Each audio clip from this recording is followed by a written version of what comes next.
Is National Crime Victims' Rights Week. This year's theme is Survivor Voices, Elevate, Engage, Effect Change. Today, the Domestic Violence Work Group of Woodbury County held a press conference to share information about victims' rights and resources. Leaders pointed out the importance of listening to survivors.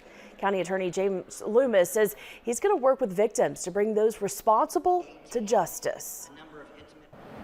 And so I want to say to those victims who are experiencing domestic violence, you need to know that there are people and there are groups out there that will help you.